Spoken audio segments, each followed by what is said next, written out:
تین آیتیں اکٹھی آئی ہیں ایک ہی صفحے پہ، اور تینوں کا ترجمہ یہ ہے کہ وہ لوگ جو اللہ کے نازل کردہ احکام کے مطابق فیصلہ نہیں کرتے وہی نافرمان ہیں۔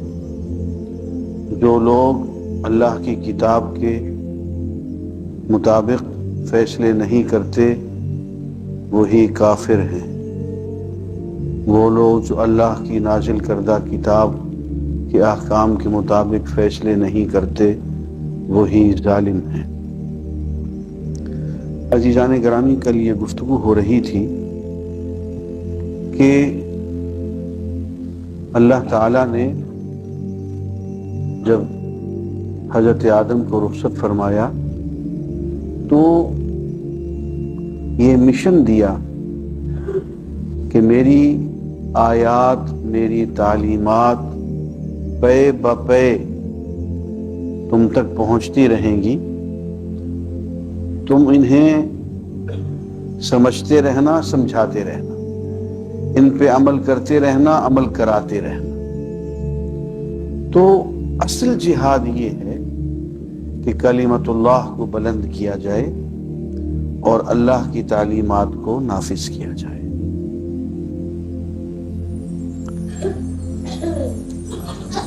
اور ایسی شکل ہو تو پھر جو سیاسی نظام وجود میں آئے گا اس کے بارے میں فرمایا کہ وَجَعَلَكُمْ مُلُوكًا،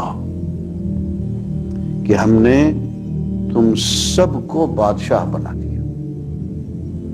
وہ نظام جو اسلامی نظام ہو، اس میں ہر فرد، عوام کا ہر شخص بادشاہ ہوتا ہے اور ان کا قائد ان کا خادم ہوتا ہے، سید القوم خادمہم۔ اور افراد جتنے ہوتے ہیں، عوام کے لوگ جو ہوتے ہیں وہ بادشاہ ہوتے ہیں۔ آگے چل کے ہم دیکھتے ہیں کہ ایک مزاج ہوتا ہے لوگوں کا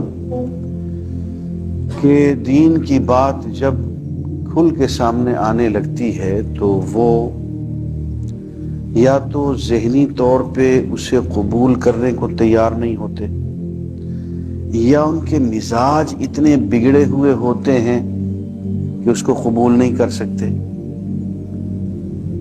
وہ مذاق اڑاتے ہیں، طریقے ڈھونڈتے ہیں، حملے کرتے ہیں، رقیق حملے کرتے ہیں، اور کچھ نہیں تو اپنی ذہانت جتانے کے لیے بیہودہ قسم کے سوالات کرتے ہیں۔ جو لوگ اللہ کے نازل کردہ قانون کے مطابق فیصلہ نہ کریں وہی کافر ہیں، اور جو لوگ اللہ کے نازل کردہ قانون کے مطابق فیصلہ نہ کریں وہی ظالم ہیں۔ ہمارا حکم تھا کہ اہل انجیل اس قانون کے مطابق فیصلہ کرے جو اللہ نے اس میں نازل کیا ہے، اور جو لوگ اللہ کے نازل کردہ قانون کے مطابق فیصلہ نہ کریں وہی فاسق ہیں۔ یہاں اللہ تعالیٰ نے ان لوگوں کے حق میں جو خدا کے نازل کردہ قانون کے مطابق فیصلہ نہ کریں تین حکم ثابت کیے ہیں۔ ایک یہ کہ وہ کافر ہیں، دوسرے یہ کہ وہ ظالم ہیں، تیسرے یہ کہ وہ فاسق ہیں۔ اس کا صاف مطلب یہ ہے کہ جو انسان خدا کے حکم اور اس کے نازل کردہ قانون کو چھوڑ کر اپنے یا دوسرے انسانوں کے بنائے ہوئے قوانین پر فیصلہ کرتا ہے وہ دراصل تین بڑے جرائم کا ارتکاب کرتا ہے۔ اولاً اس کا یہ فعل حکم خداوندی کے انکار کا ہم مانی ہے اور یہ کفر ہے۔ ثانیاً اس کا یہ فعل عدل و انصاف کے خلاف ہے، کیونکہ ٹھیک عدل کے مطابق جو حکم ہو سکتا تھا وہ تو خدا نے دے دیا تھا، اس لیے جب خدا کے حکم سے ہٹ کر اس نے فیصلہ کیا تو ظلم کیا۔ تیسرے یہ کہ بندہ ہونے کے باوجود جب اس نے اپنے مالک کے قانون سے منحرف ہو کر اپنا یا کسی دوسرے کا قانون نافذ کیا تو در حقیقت بندگی و اطاعت کے دائرے سے باہر قدم نکالا، اور یہی فسق ہے۔ یہ کفر اور ظلم اور فسق اپنی نوعیت کے اعتبار سے لازماً انحراف از حکم خداوندی کی عین حقیقت میں داخل ہے۔ ممکن نہیں ہے کہ جہاں وہ انحراف موجود ہو وہاں یہ تینوں چیزیں موجود نہ ہوں۔ البتہ جس طرح انحراف کے درجات و مراتب میں فرق ہے، اسی طرح ان تینوں چیزوں کے مراتب میں بھی فرق ہے۔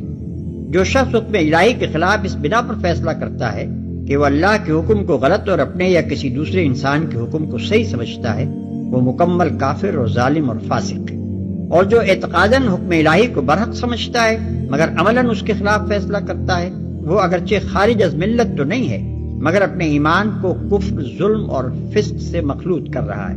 اسی طرح جس نے تمام معاملات میں حکم الہی سے انحراف اختیار کر لیا ہے وہ تمام معاملات میں کافر، ظالم اور فاسق ہے، اور جو بعض معاملات میں مطیع اور بعض میں منحرف ہے اس کی زندگی میں ایمان و اسلام اور کفر و ظلم و فسق کی آمیزش ٹھیک ٹھیک اسی تناسب کے ساتھ ہے جس تناسب کے ساتھ اس نے اطاعت اور انحراف کو ملا رکھا ہے۔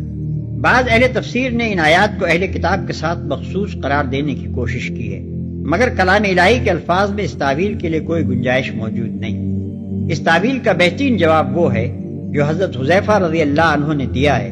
ان سے کسی نے کہا کہ یہ تینوں آیتیں تو بنی اسرائیل کے حق میں ہیں۔ کہنے والے کا مطلب یہ تھا کہ یہودیوں میں سے جس نے خدا کے نازل کردہ حکم کے خلاف فیصلہ کیا ہو وہی کافر، وہی ظالم اور وہی فاسق ہے۔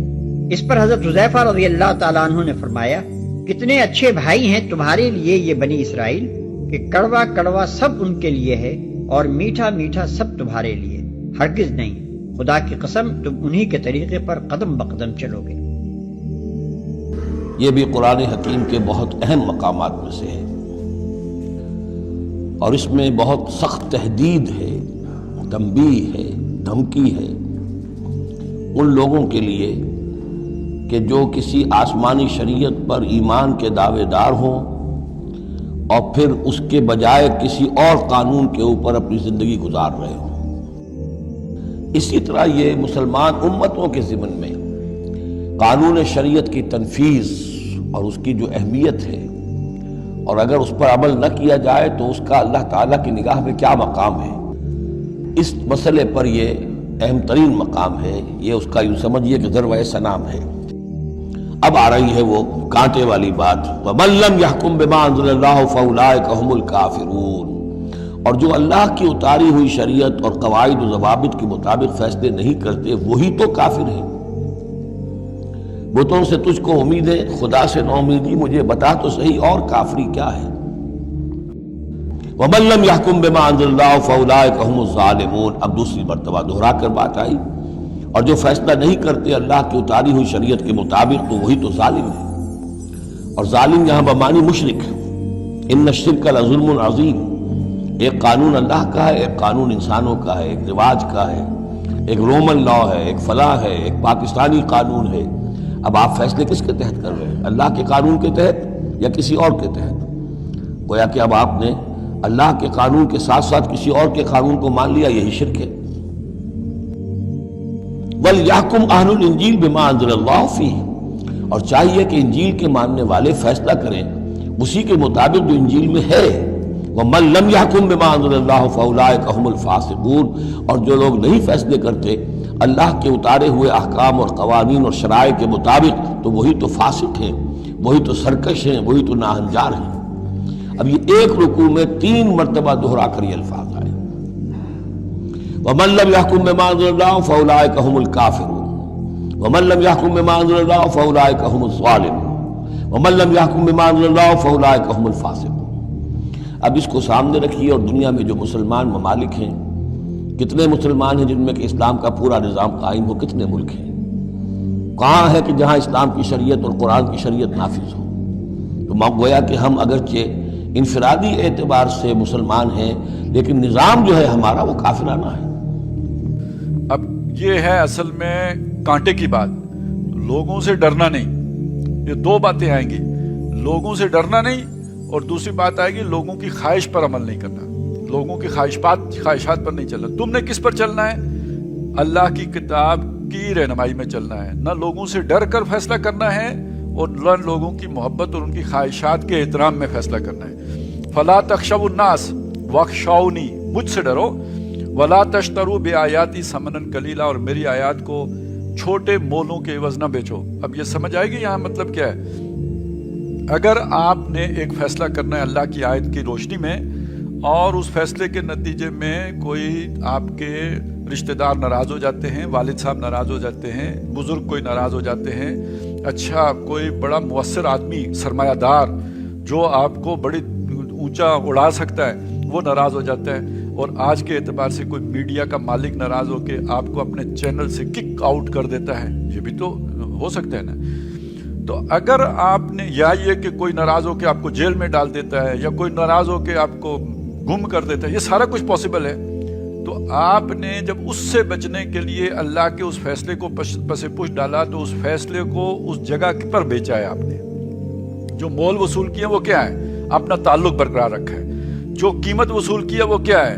اس کے ذریعے سے آپ چینل پر اب بھی درس قرآن دے رہے ہیں، لیکن اتنا دے رہے ہیں جتنا اسے پسند ہے۔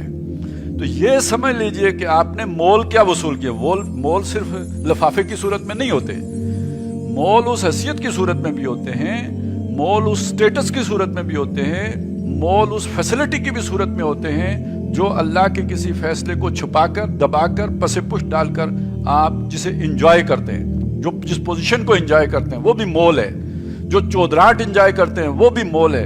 لیکن آخرت کے اعتبار سے یہ ساری پوزیشنیں حقیر ہیں، اس لیے کہا کہ ان چھوٹی چھوٹی حیثیتوں کی خاطر اللہ کی آیات کو پس پش نہ ڈالو، لوگوں کے ڈر کی وجہ سے بھی اور ان سے تعلق کی وجہ سے بھی۔ وَمَن لَّمْ يَحْكُم بِمَا أَنزَلَ اللَّهُ فَأُولَٰئِكَ هُمُ الْكَافِرُونَ، جو اللہ کے نازل کردہ کے مطابق فیصلے نہیں کرتے وہی کافر ہیں۔ یہ ججوں پر بھی آئے گی، یہ حکمرانوں پر بھی آئے گی، اور یہ میرے اور آپ کے اوپر بھی آئے گی۔ ہماری بھی ایک چھوٹی سی اپنے وجود کی ریاست تو ہے نا، اس کے اوپر ہم اللہ کی مان چلاتے ہیں یا اپنی مرضی چلاتے ہیں؟ ہمارا ایک گھر ہے نا، اس گھر کے اندر ہم اللہ کی چلاتے ہیں یا اپنی مرضی چلاتے ہیں؟ تو بہرحال اصول یہ ہے کہ جس نے اللہ کے نازل کردہ کے مطابق فیصلے نہیں کیے وہ اللہ کی نگاہ میں کافر ہے۔